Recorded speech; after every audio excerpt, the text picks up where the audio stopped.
All right. Hello and welcome back, everybody. Today we're going to be talking about the American Empire that's forming during this Gilded Age, the late 1800s.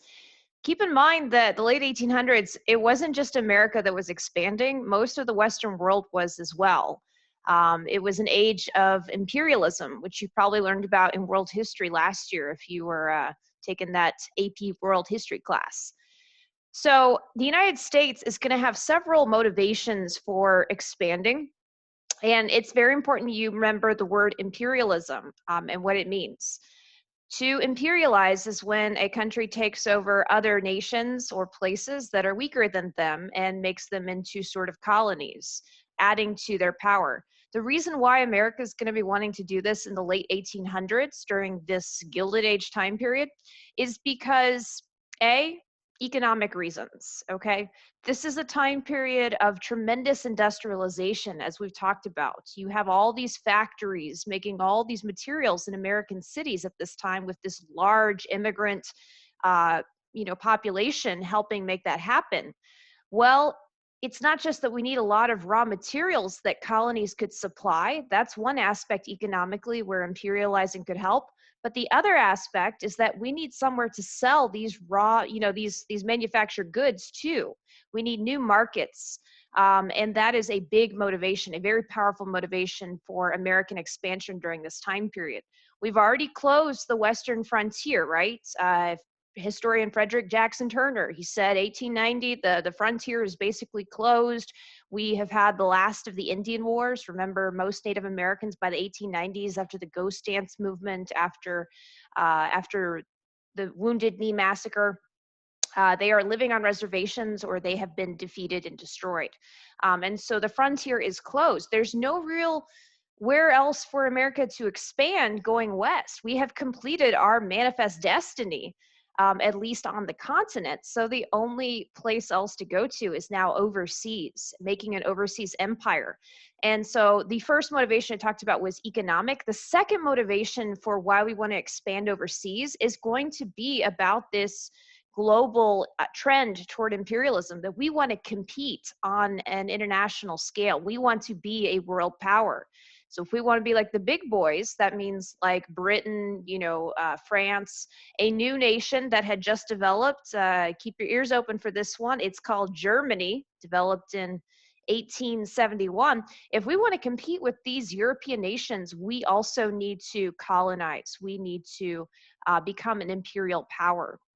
So that is the second motivation, global competitive imperialism.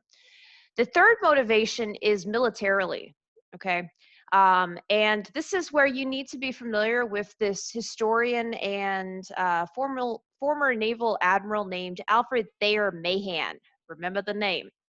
I had a student 2 years ago, sweet, awesome guy.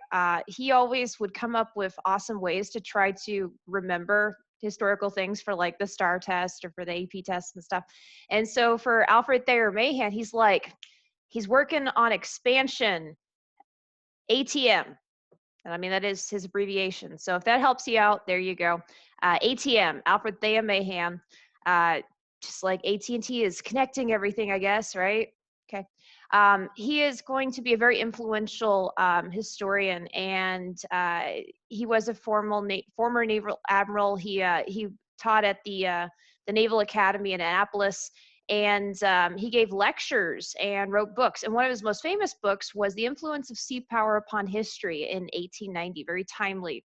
And one of his biggest disciples reading this book and eating it up is going to be a young man named Theodore Roosevelt.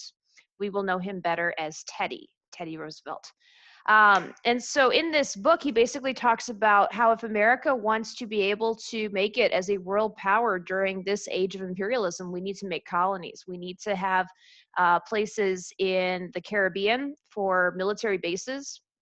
We need to have a shortcut, preferably the Panama Canal, being made and controlled by the United States in order to get our military quickly from the Atlantic to Pacific Oceans is as military needs arise, be able to move our Navy back and forth. And he talked about the need for having a stopping off point in the middle of the Pacific Ocean. as we want to send our Navy increasingly over to deal with the Asian nations, in particular Japan, who ever since Commodore Matthew Perry in 1853, 1854 had opened up trade with Japan, they had been in their Meiji Restoration industrializing at a huge, very, very efficient, quick scale.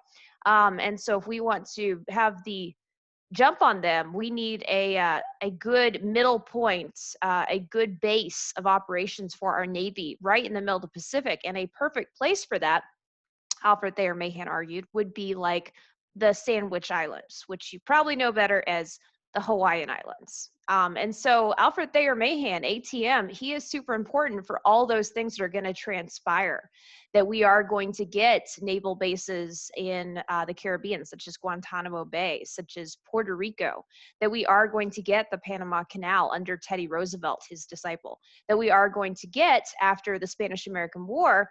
We will also annex the Hawaiian Islands, and we will gain many colonies from the Spanish-American War, including Puerto Rico, including Guam, and including the Philippines, which are these islands down here next to China. All right, so let's talk about Hawaii. If you ever get a chance to go, it is beautiful. If you've ever seen any of the Jurassic Park movies, they filmed them all there. There's actually a Jurassic Park, like park in Hawaii, because it is so lush. It just looks like it's from another age. And the Hawaiian Islands were first discovered in the 1700s by the British Captain James Cook. And like I said, he originally named them the Sandwich Islands, not because they're sandwiched or anything. They are an archipelago, but really it was because of Lord Sandwich, the Earl of Sandwich, actually. He was naming them after a British aristocrat. And ever since Europeans had begun to colonize Hawaii, you'd had friction between the European descendants, colonizers, and the Hawaiian people who had their own monarchy. And by 1893, the Hawaiian monarchy was controlled by a woman, a queen. And there she is pictured in the center, Queen Liliuokalani. And you'd had many of these earliest Europeans that came to Hawaii. Many of them were Christian missionaries, hence this cartoon right here.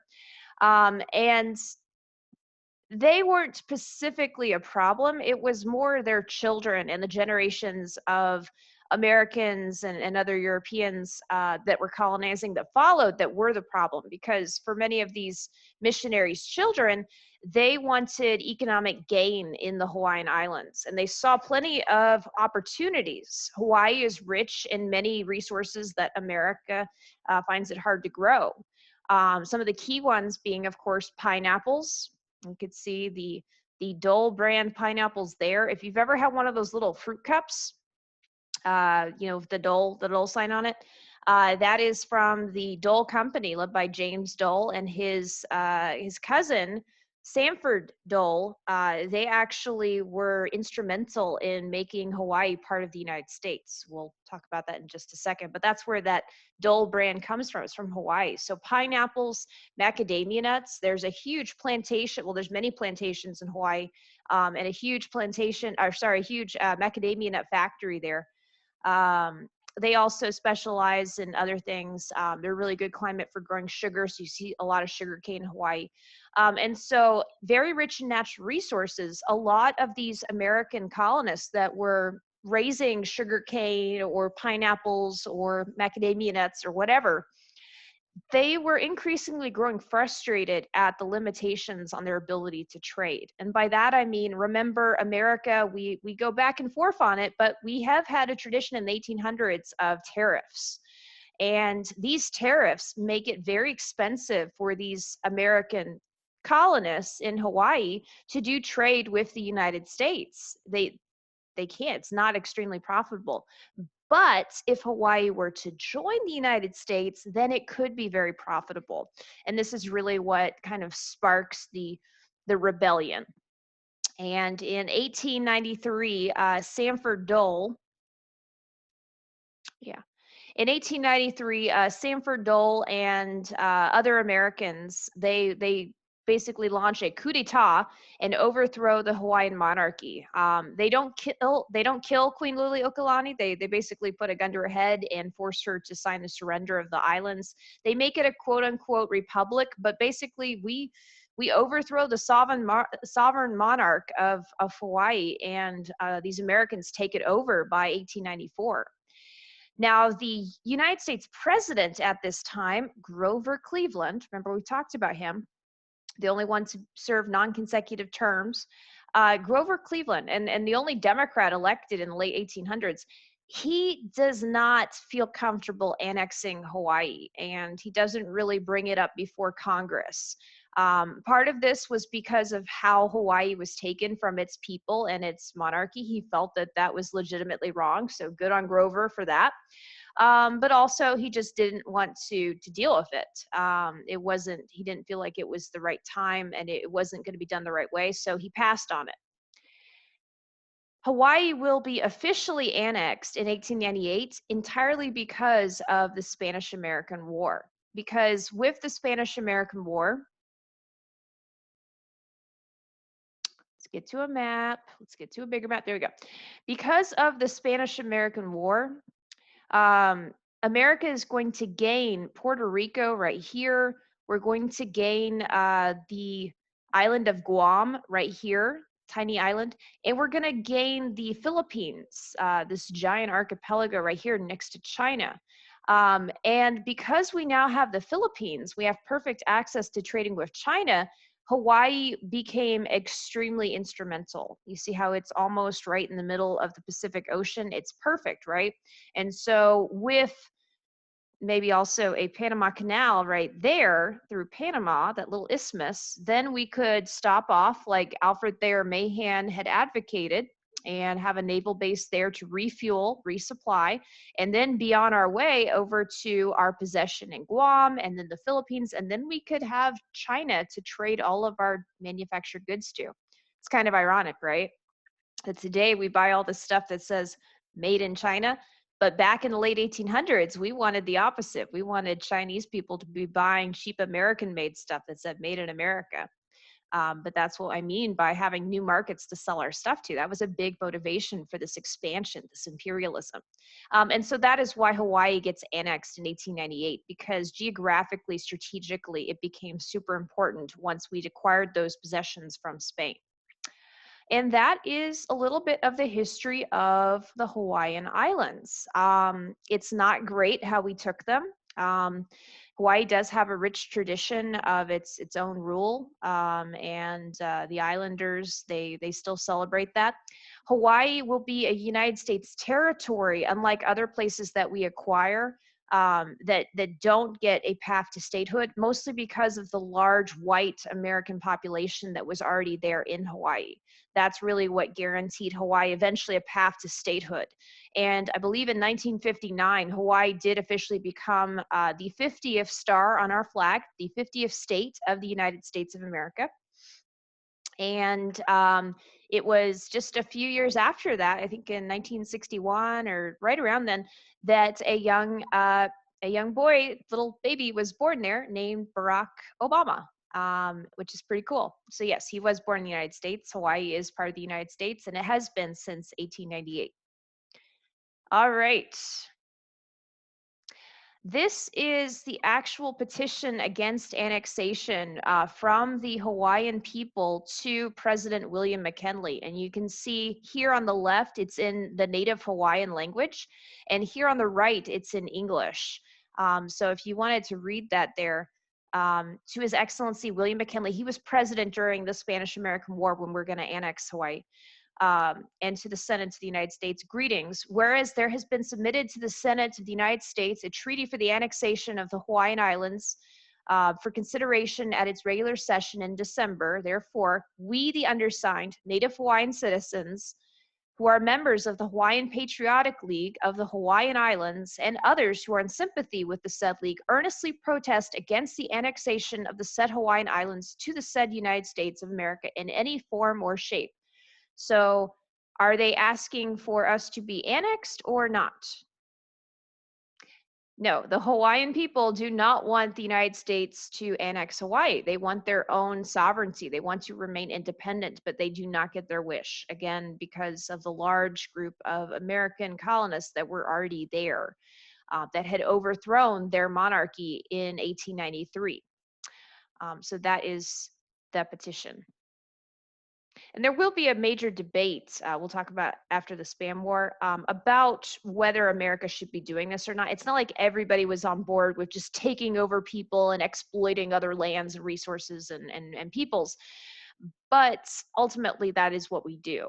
But there were some who argued against it. So we'll talk about that. All right.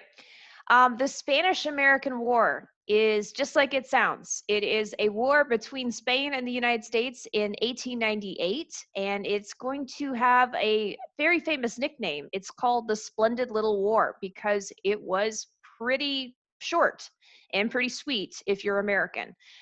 We are going to very handily give Spain its rear end. There are many causes for the Spanish-American War. It kind of goes back to, this is the 1898, it goes back to like the 1860s, 1870s, when you have Spain in dire straits. Spain had basically lost most of its territorial colonies and possessions by the late 1800s. So it only had just a few remaining by this time.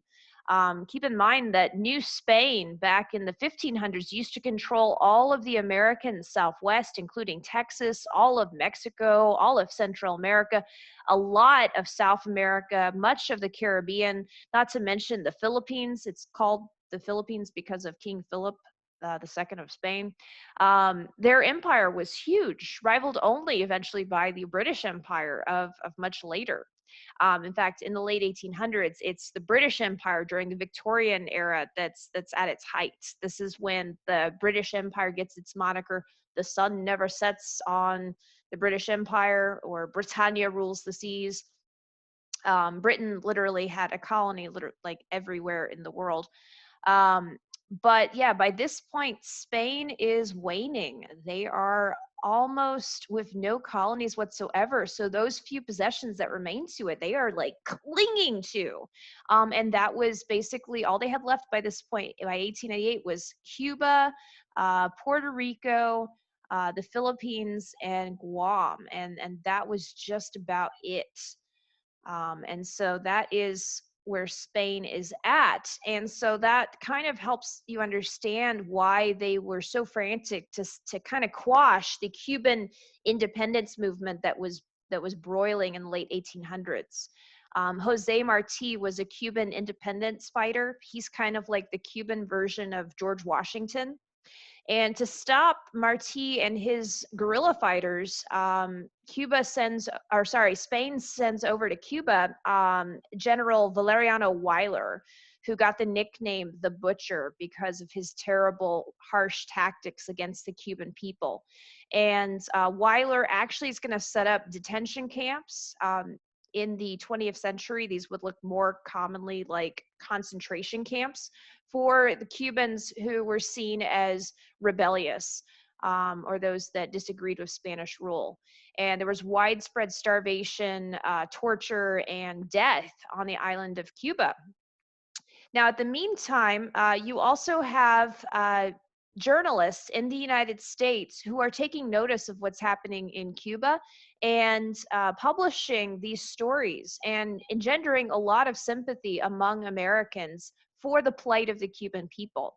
Now, some of these stories do get exaggerated, which it's hard to believe because, I mean, how much more can you exaggerate concentration camps and detention centers and widespread death when you have a general named like the Butcher for a reason?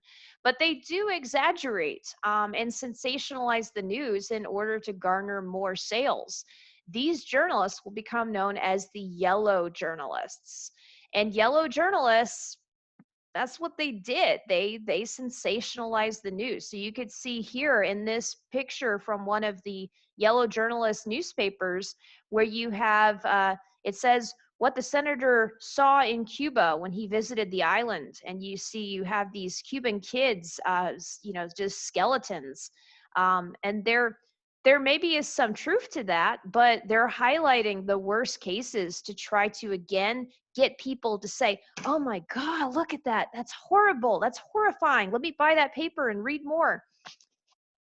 That's what I mean by sensationalizing. You blow things out of proportion in order to attract attention and sell papers. That's yellow journalism. Here, for instance, is another clipping from one of those yellow journalist newspapers. It says, Spaniards search woman on American steamers. And if you'll notice, this woman is naked. Naked.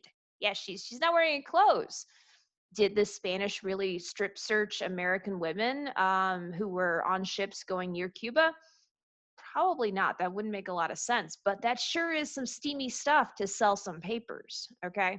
So yellow journalists will also be another big factor in the lead up to this war, as it's causing a lot of Americans to feel anger towards the Spanish and sympathy towards the Cubans. Okay, and then the big event, the trigger, when we talk about wars, you know, what's the trigger, the spark that's actually going to start the war? For like the Civil War, that was obviously the election of 1860, where Lincoln, the first Republican, got elected, right? For the Spanish-American War, the spark is going to be the sinking of the USS Maine, one of our warships that was docked in Havana Harbor in Cuba on April 1898. This ship sinks, and immediately, like literally less than 2 days later, yellow journalists in New York, including the two most famous yellow journalists of them all, William Randolph Hearst's New York Journal newspaper and Joseph Pulitzer's New York World newspaper, they're reporting that the sinking of the USS Maine was the work of the Spanish. Think about that. This is 1898. You can't even send a reporter down from New York to Cuba that fast, like in 2 days. Have them research like all the evidence and then get back up, or telegraph. You can have them telegraph, I guess, their findings, and then write up a story. That's not possible. And so they're just wildly speculating because, again, it's sexy stuff. They want to sell some newspapers. They want to get people interested. And so the yellow journalists immediately report that it was the work of the Spanish without evidence.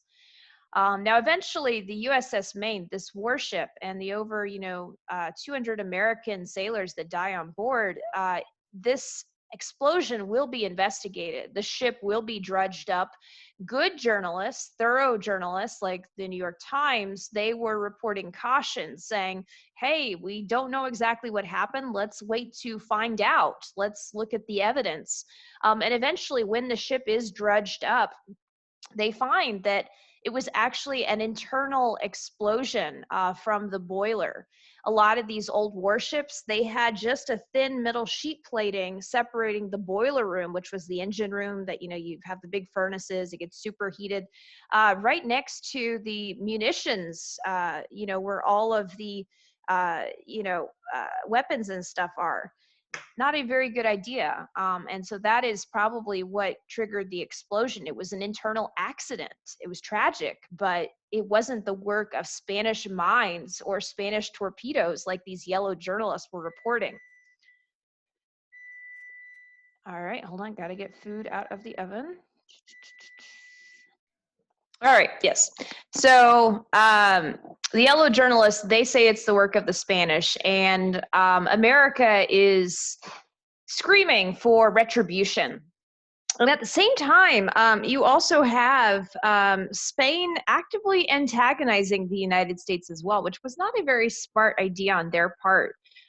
They actually send out this letter, the Delome letter, that gets intercepted and will be read in the United States, and of course published by these yellow journalists, these newspapers.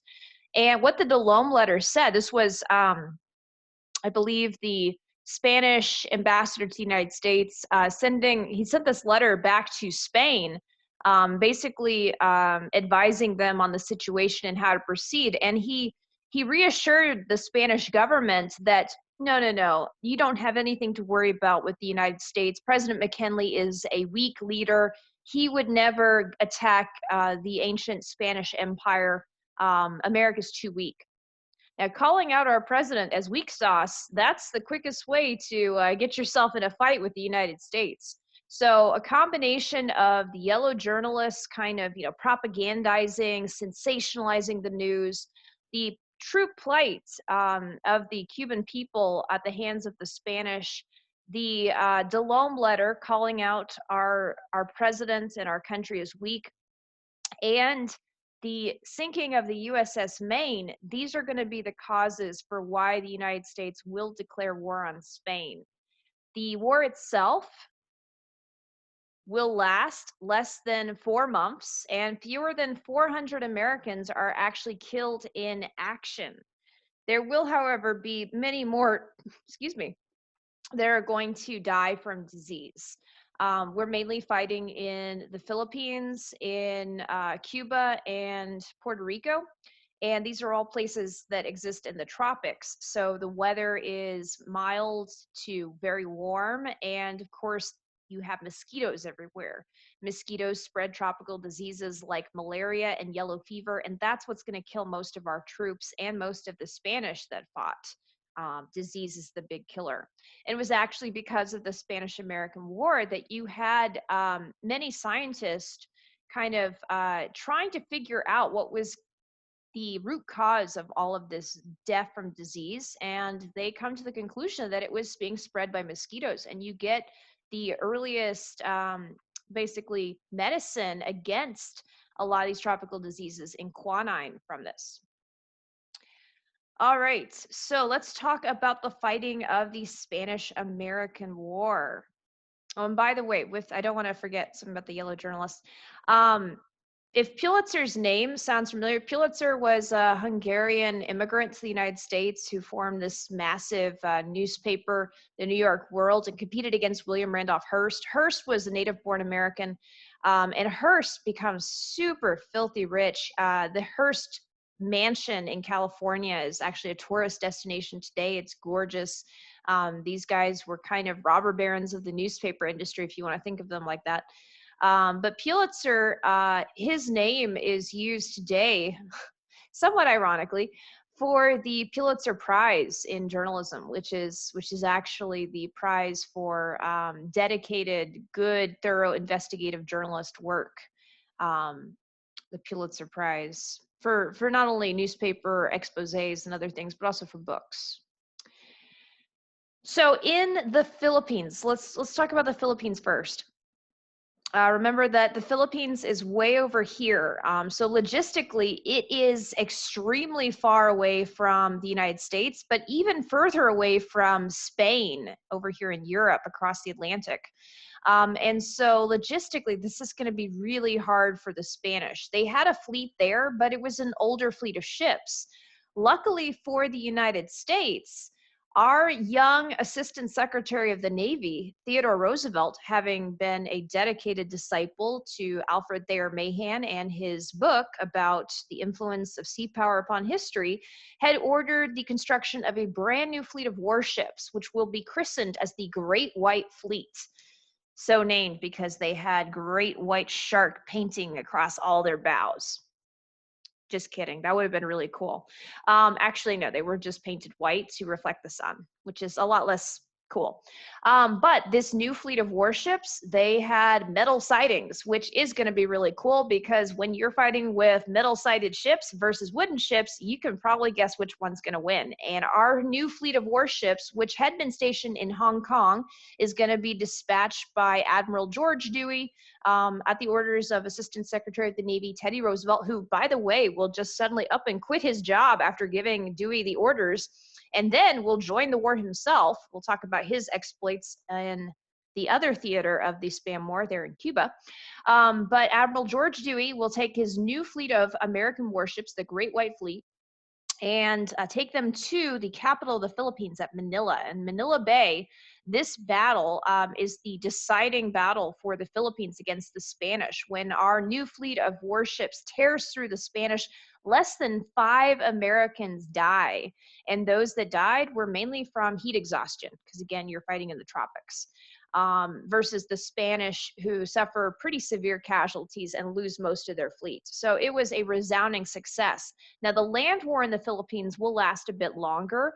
And with this land war in the Philippines, it should be noted that America actually gained support and help from the native Filipino people, who were very excited at the prospect of finally freeing themselves from Spanish rule. So they fought alongside the Americans to gain their independence. More on that later. All right, so that's the Philippines. With Guam, this tiny island in the middle of the Pacific that is right here, it was kind of a funny story. America sent its warships into Guam, and as they were approaching the harbor, a little dinghy, a little rowboat came out to greet them. And inside the rowboat was the Spanish commander of the garrison at Guam. And he was super, super jazzed, like super excited to see the Americans. He actually came out and was like, hola, he's speaking Spanish. He's like really happy to see other people, because he'd been stationed in the middle of the Pacific, like totally isolated for so long. He had no idea that war had broken out between Spain and the United States. And so we pretty quickly, pretty easily take Guam. I don't know, like, if that's exactly the way it went down, but yeah, we pretty much take Guam without any struggle. And so that's going to be taken. And now let's turn to the Caribbean theater. Oops, nope, nope, not yet. There we go. So yeah, the Assistant Secretary of the Navy, Teddy Roosevelt, he quits his job and is going to form a group of soldiers, with of course him being the commander, called the Rough Riders. There's a picture of them right there with Teddy in the center and the American flag. And Teddy Roosevelt and his Rough Riders, they become pretty famous. The Rough Riders were an eclectic group of like cowboys from out west, doctors, lawyers, politicians like Teddy, and even some outlaws. It was a very, again, Rough Riders, a very strange mix of men. And a lot of the horses that were supposed to be going to Cuba, they couldn't make the journey because, again, tropical diseases. And so they had to stay in Florida. A lot of men also, again, got too sick before even being deployed.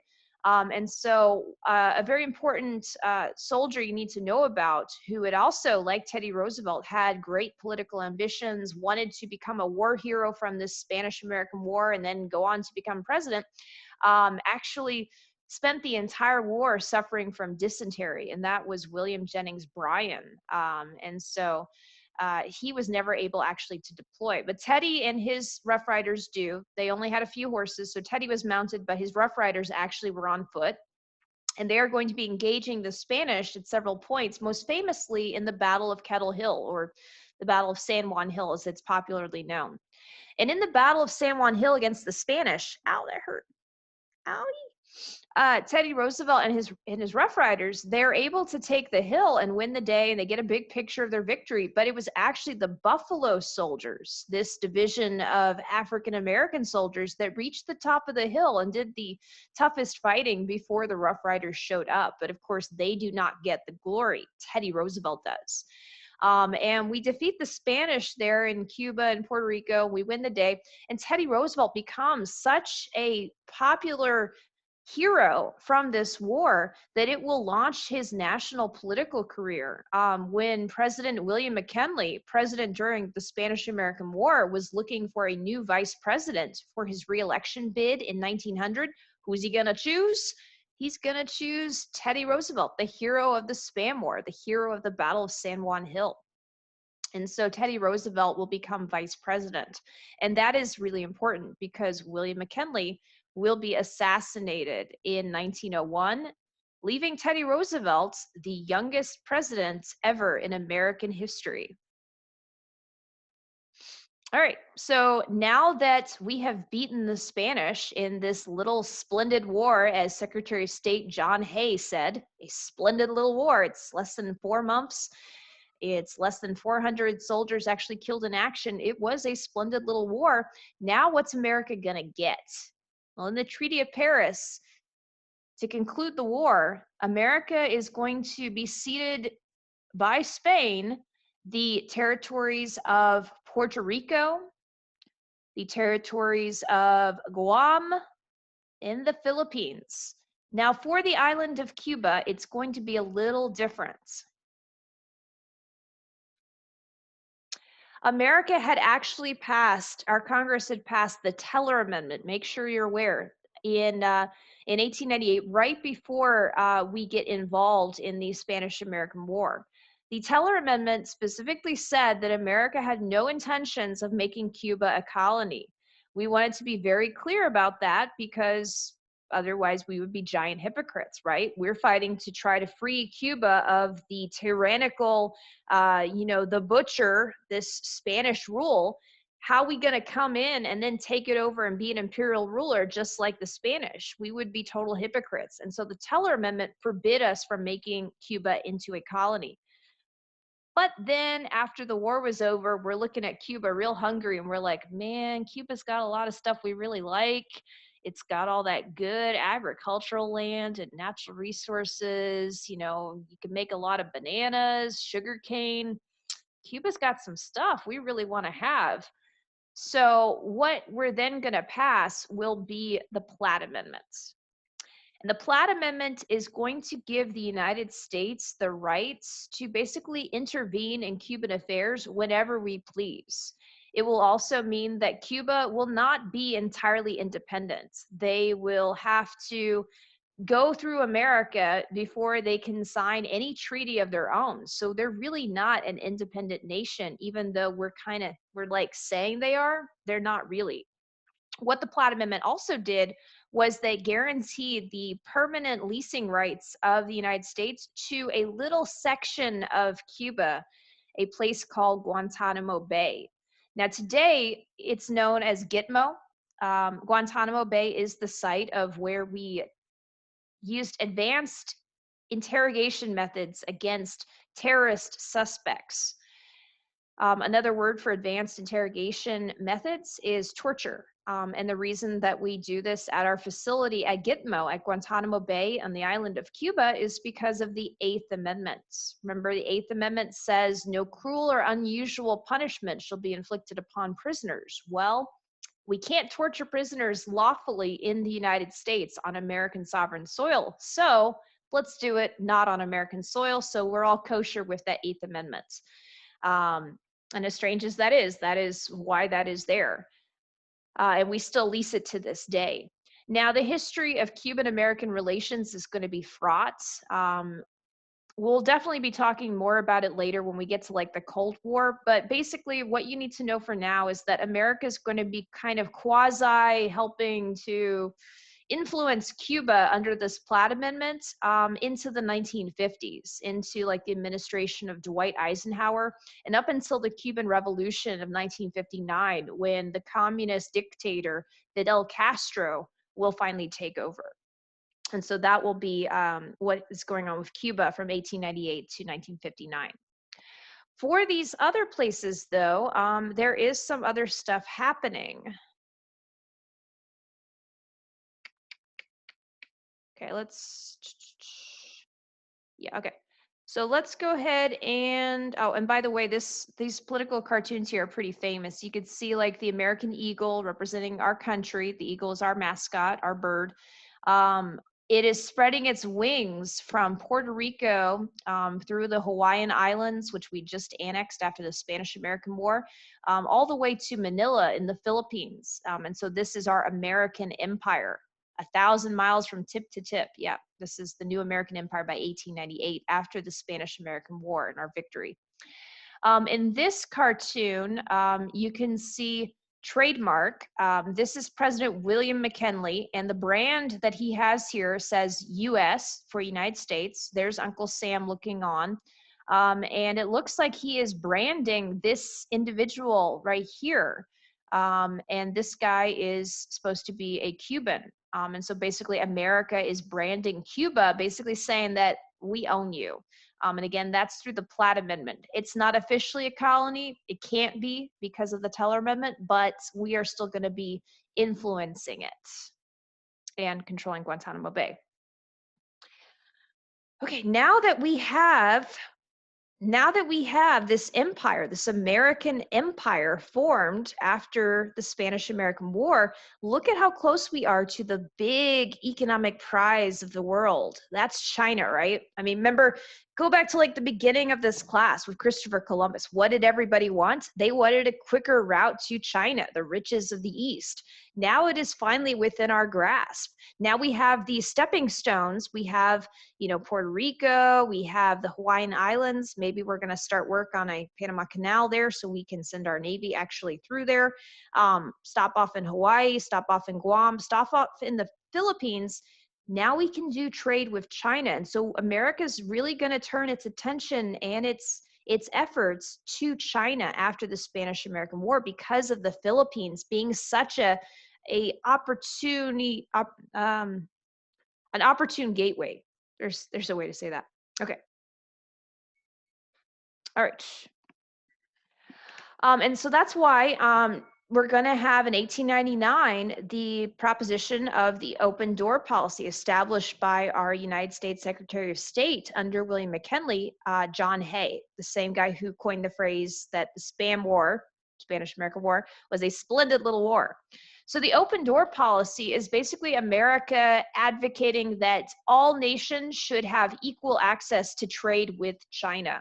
Because at this time, America really didn't have much of an inroad to trade in China.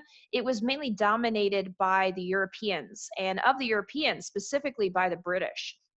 This is at the height again of the British Empire. The sun never sets in the British Empire, and the height of the Opium Wars, where Britain was controlling a large swath of China through the trade of this drug, that they would take the raw poppy seeds, these poppy flowers, and make this drug and then sell it back to the Chinese. It was a tremendous racket that Britain was running there and helping them to control a huge part of the economy.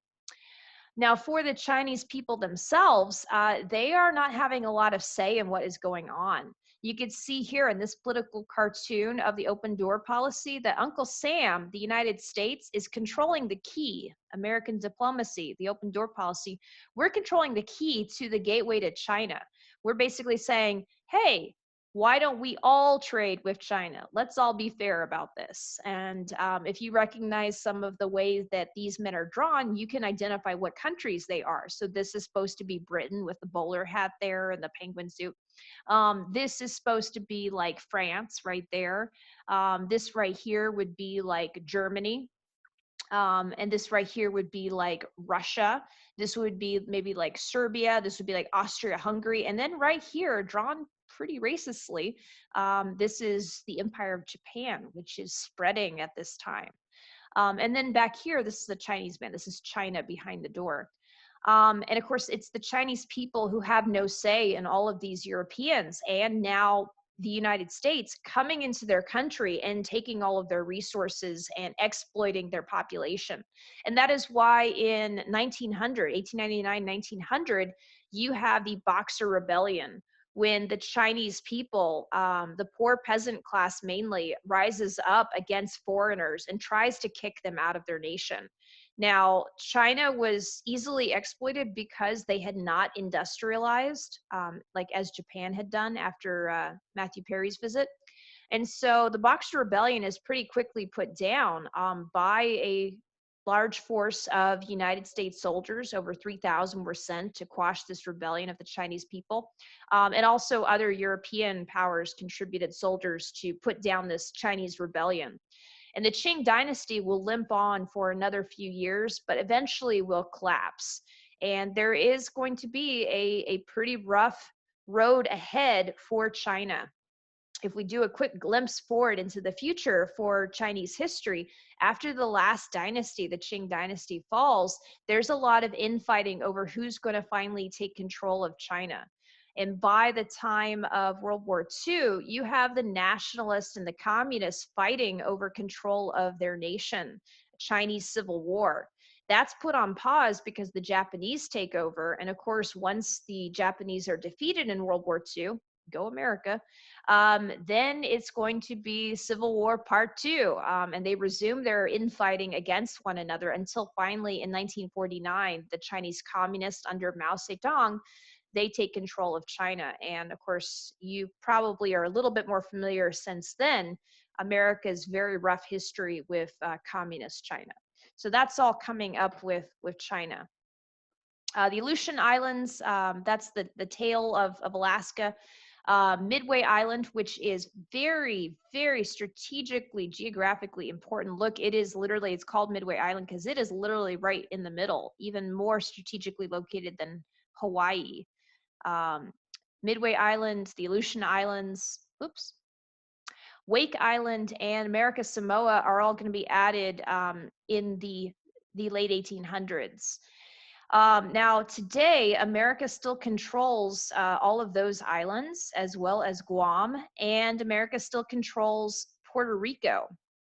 And with those territories that America controls to this day, there is the question, what about the people that live there? Are they American citizens or not? And this is where there's a series of cases about this that go through the courts called the insular cases about what should become of these native peoples that live in, the Samoan Islands, that live in Guam and Puerto Rico. Should they become American citizens since they are now living in American territories, but are not yet states? And the answer to that was, not really. In the insular cases, it's decided that there would be pathways to citizenship for these territorial peoples, but they would not become full-fledged American citizens automatically. This is partly because of our racism and our views on like social Darwinism at the time, that we prevent them from becoming full citizens under the insular cases. Now let's talk about the Philippines. Geographically, you guys get by now that the Philippines were super important to America's expansion strategy because they are that gateway to trade with China. Why are you going to have the open door policy and spend, thousands of soldiers putting down the Boxer Rebellion if you're not going to have the Philippines right there? So it was very important for America to hold on to the Philippines. But the problem was the Filipino people, they didn't want our rule. Remember, they had fought alongside the United States because they thought that we were helping them to kick out the Spanish, that they would finally be free. But all that ended up happening is that they trade one imperial ruler for another, and they felt extremely betrayed. And that's why basically as soon as the dust had settled on the Spam War, the Filipino people, led by their revolutionary hero, Emilio Aguinaldo, they are going to be fighting against American rule. And that became known as the Filipino-American War. And it was 4 times as deadly, nearly 4 times as long as, well, even more than that. It was 4 years. So it was much deadlier and lasted much longer than the Spanish-American War itself, but it doesn't get a lot of publicity, and that's because it is a terrible chapter in our nation's history where we subjugated and took over the Philippines against their wishes. And we basically will make the Philippines this quasi-American protectorate, this territory, for the next several decades up until World War II. By World War II, the Japanese will take the Philippines from us. That's partly why they launched the surprise attack at Pearl Harbor in order to take the Philippines. And once World War II is over, that is finally when the Philippines will become free and independent. But that was the Filipino-American War. So let's talk about the debate around imperialism. Because America had just acquired all these territories, there were some in the United States who were hesitant to just take them over. Some, including the Anti-Imperialist League, actually advocated against America taking these places and making them into colonies. And there were some pretty famous members to the Anti-Imperialist League. You had the noted industrialist, captain of industry, Andrew Carnegie. Remember, he had been an immigrant from Scotland. He was against America colonizing. You also had the famous author of the Gilded Age, the guy who coined the term. Mark Twain, he was part of the Anti-Imperialist League. And of course, you also had Samuel Gompers. Remember Samuel Gompers? He was the leader of the American Federation of Labor, this giant labor union that had formed by the late 1800s. Why would he be part of this anti-imperialist league, you might ask? Or you're probably not asking, but I'm going to ask it for you. Well, because he doesn't want his workers competing with more cheaper labor in the form of all of these new American subjects that would come in if we had colonized these places. It's about labor competition, competition for jobs. Okay. So there were some who were against America colonizing, not just because of labor competition like Samuel Gompers and the labor unions, but others also fundamentally argued that imperializing went against America's founding principles. America was founded as a nation for all men to be free, whether or not we've lived up to that. And making other colonies slaves to your nation is kind of hypocritical for our country that had once been colonies that had broken away. And so there are those who argue against imperializing. On the other hand, those that argued for imperialism, they argued for several reasons. I've already mentioned the motivations behind imperialism. Remember, economically, new markets, expanding your natural resources. Remember, militarily, having more military bases from which to launch your fleet, your navy, and refueling stations for your navy in an expanded war. And then there is the competitive nature of the era of imperialization. We want to be a world power. We need to have colonies. And then there is the social aspect. And that brings us to Rudyard Kipling, the English poet's poem called The White Man's Burden. There were many Americans who ascribed to that social Darwinist idea. Remember, Charles Darwin's teachings on evolution for the 1850s were being twisted. And this pseudo-scientific idea of social Darwinism advocated taking over other peoples in order to make them more civilized, kind of like we did under the Dawes Act with Native Americans. Remember the Dawes Act, it would grant Native Americans partitions of land at 160 acres or less if they agreed to follow the habits of civilized society. In other words, act like the white man, dress like the white man, speak English, become Christian, okay?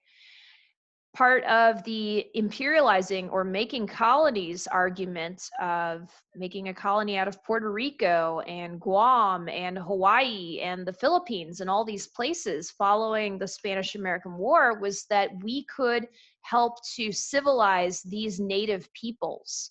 And you see that idea, that social Darwinist idea embodied by this poem, The White Man's Burden. So I'm just going to read a little bit, but it says, "Take up the white man's burden, send forth the best ye breed. Go bind your sons to exile to serve your captives' need.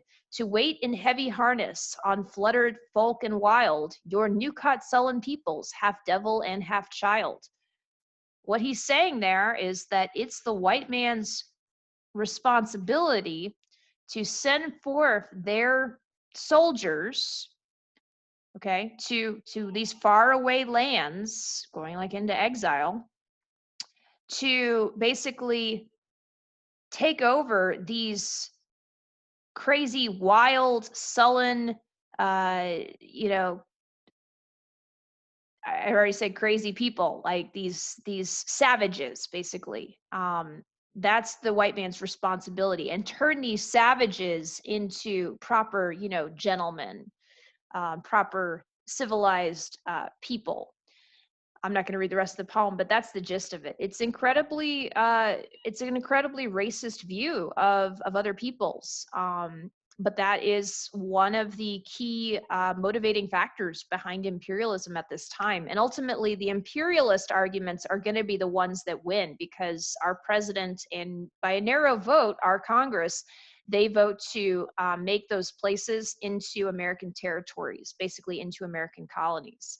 And McKinley, he wins his reelection in 1900 on doing so.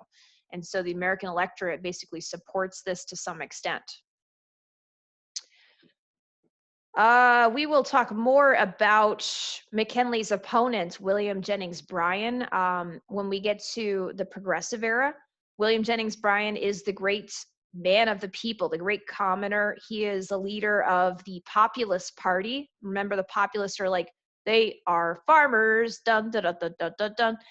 And he actually was appealing to the common man, to the poor, to the working classes, to the poor farmers, to the poor factory workers. And he narrowly loses there against William McKinley in both 1896 and 1900. It also probably hurt Bryan a little bit that while he'd been trying to become a war hero like Teddy during the Spanish-American War, he spent most of the war deathly sick, having all that diarrhea. There's a better word for it. I can't remember it right now. But anyway, yeah, that's what he spent most of the war doing. He was very sick. And yeah, in 1900, remember, because of his exploits with like his battles against the Spanish in Cuba, Teddy Roosevelt becomes the vice president. All right, I'll leave you with this thought right here. Should America be so interventionalist in the world today? We have soldiers in bases and all around the world today, in Europe, in the Balkans, in the Middle East, in Asia. Should we be the world's police? Should we be expanding? Should we be trying to influence, trying to spread our ideas, or should we leave well enough alone? That's something that I think you guys need to consider and take a stance on. That's a big question for today. All right. Thank you guys so much, and I will talk to you later. Bye.